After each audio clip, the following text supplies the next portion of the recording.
पहुंचकर अपना कार्य भी प्रारंभ कर दिया है। चीफ ऑफ डिफेंस स्टाफ का अंतिम संस्कार फुल मिलिट्री ऑनर्स के साथ किया जाएगा और अन्य सभी मिलिट्री पर्सनल का अंतिम संस्कार भी एप्रोप्रिएट मिलिट्री ऑनर के साथ किया जाएगा। अध्यक्ष महोदय, अंत में मैं देश की ओर से सभी दिवंगत लोगों को हार्दिक श्रद्धांजलि अर्पित करता हूं और उनके परिवारजनों के प्रति अपनी संवेदना भी व्यक्त करता हूं। माननीय सदस्यगण, मैं अपनी ओर से तथा पूरे सदन की ओर से भारत के प्रथम chief of defence staff general Vipin Rawat ji तथा उनकी पत्नी श्री मधुलिका रावत की हेलीकॉप्टर दुर्घटना में दुखद मृत्यु पर शोक व्यक्त करता हूं। देश के पहले चीफ ऑफ डिफेंस स्टाफ के रूप में जनरल विपिन रावत ने हमारे देश की प्रतिरक्षा व्यवस्था में मूलभूत परिवर्तन लाने में अपना अमूल्य योगदान दिया था।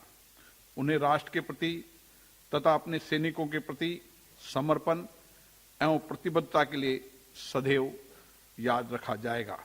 दिवंगत पुण्य आत्मा को हमारी विनम्र श्रद्धांजलि। मैं सदन की ओर से इस दुर्घटना में वीर गति प्राप्त हमारी सशस्त्र सेना के वीर सैनिकों brigadier Lakhwinder Singh Lidder, staff officer lieutenant colonel Harjinder Singh, wing commander Prithvi Singh Chauhan, squadron leader Kuldeep Singh, junior warrant officer Rana Pratap Das, junior officer Arakkal Singh Pradeep, havildar Satpal Rai, Naik Guru Sewak Singh, Naik Jitendra Kumar, lance Naik Vivek Kumar, lance Naik B Sai Teja के प्रति भी श्रद्धांजलि अर्पित करता हूं। सभा इस दुर्घटना में गंभीर रूप से घायल ग्रुप कैप्टन वरुण सिंह के शीघ्र स्वस्थ होने की कामना करती है।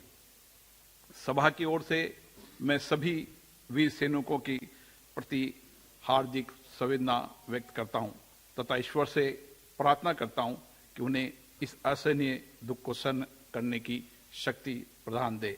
अब सभा दिवंगत पुण्य आत्माओं के सम्मान में कुछ देर मौन रहेगी।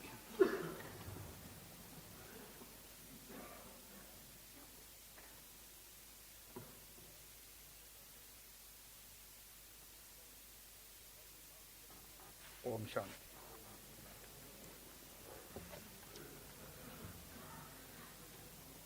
प्रश्नकाल 161 doctor Hina Gavit. Sir, question number 161। माननीय मंत्री जी। माननीय अध्यक्ष जी, उत्तर सदन के सभा पटल पर रखा गया है। माननीय सदस्य। धन्यवाद अध्यक्ष जी, आपने मुझे पूरक प्रश्न पूछने की अनुमति दी।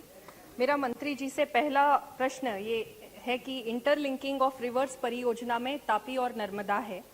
मैं नंदुरबार लोकसभा का प्रतिनिधित्व करती हूं, जो कि एक आदिवासी बहुल क्षेत्र है और एक ह्यूमन डेवलपमेंट इंडेक्स पैरामीटर में भी बहुत पिछड़ा हुआ क्षेत्र है।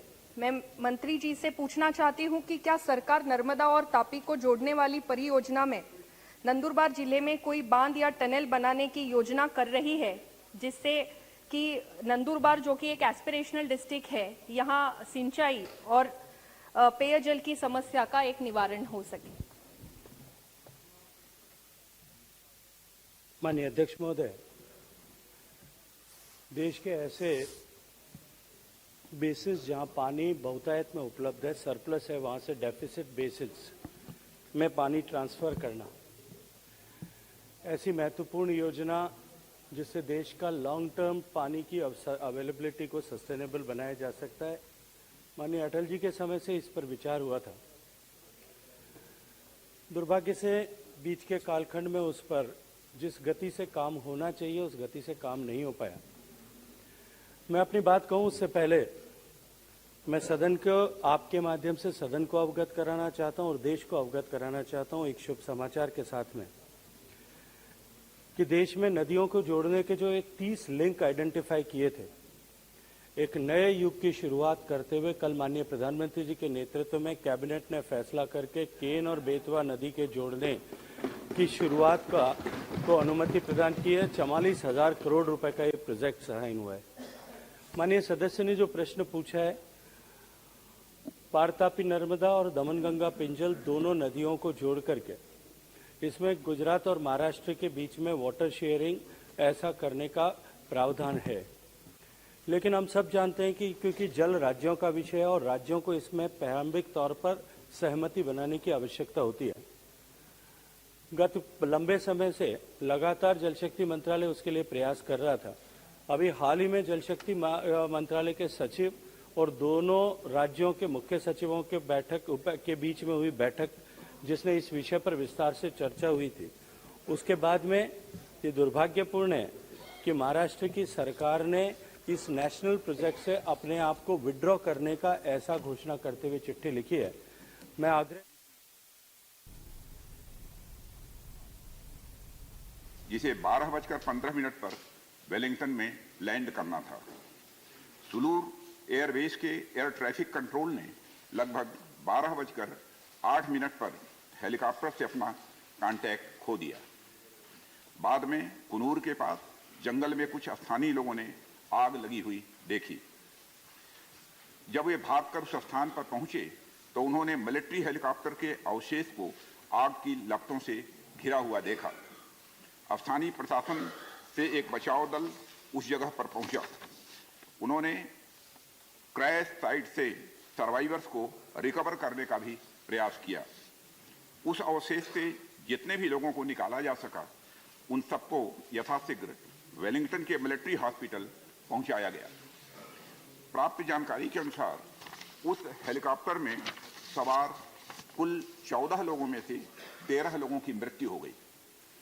जिन लोगों की दुर्भाग्यपूर्ण मौतें हुई उनमें चीफ ऑफ डिफेंस स्टाफ, उनकी धर्मपत्नी श्रीमती मधुलिका रावत, उनके रक्षा सलाहकार brigadier Lakhwinder Singh Lidder, staff officer lieutenant colonel Harjinder Singh और एयरफोर्स हेलीकॉप्टर क्रू समेत आर्म्ड फोर्सेस के 9 अन्य लोग शामिल हैं। उनके नाम हैं wing commander Prithvi Singh Chauhan, squadron leader Kuldeep Singh, junior warrant officer Rana Pratap Das, junior warrant officer Arakkal Pradeep और हवलदार सतपाल राय, नायक गुरसेवक सिंह, नायक जितेंद्र कुमार और लैंस नायक विवेक कुमार, लैंस नायक बी साई तेजा। सभी पार्थिव शरीर को आज शाम तक इंडियन एयरफोर्स प्लेन से दिल्ली लाया जाएगा। Group captain Varun Singh Wellington के मिलिट्री हॉस्पिटल में लाइफ सपोर्ट पर हैं और उन्हें बचाने के हर संभव प्रयास किए जा रहे हैं। Air chief marshal Shri VR Chaudhary को घटनास्थल पर दुर्घटना की सूचना प्राप्त होने पर कल ही भेज दिया गया है। उन्होंने घटनास्थल एवं वेलिंगटन हॉस्पिटल जाकर स्थिति का जायजा लिया। इस दुर्घटना के संबंध में इंडियन एयरफोर्स द्वारा एयर मार्शल मानवेंद्र सिंह की अध्यक्षता में एक ट्राई सर्विस इंक्वायरी के आदेश दे दिए गए हैं। इंक्वायरी टीम के अफसर कल ही वेलिंगटन पहुंचकर अपना कार्य प्रारंभ कर दिया है। चीफ ऑफ डिफेंस स्टाफ का अंतिम संस्कार फुल मिलिट्री ऑनर के साथ किया जाएगा और अन्य सभी मिलिट्री पर्सनल का अंतिम संस्कार भी एप्रोप्रिएट मिलिट्री ऑनर्स के साथ ही किया जाएगा। अध्यक्ष महोदय, मैं देश की ओर से सभी दिवंगत लोगों को श्रद्धांजलि अर्पित करता हूं और उनके परिवारजनों के प्रति संवेदना भी व्यक्त करता हूं। हम सब लोगों ने सामूहिक संवेदना व्यक्त की है। अलग से इस पर चर्चा की कोई जरूरत मेरी दृष्टि में नहीं। प्लीज माननीय एलओपी साहब, हम सब लोगों ने सामूहिक संवेदना व्यक्त की है। राष्ट्रीय शोक का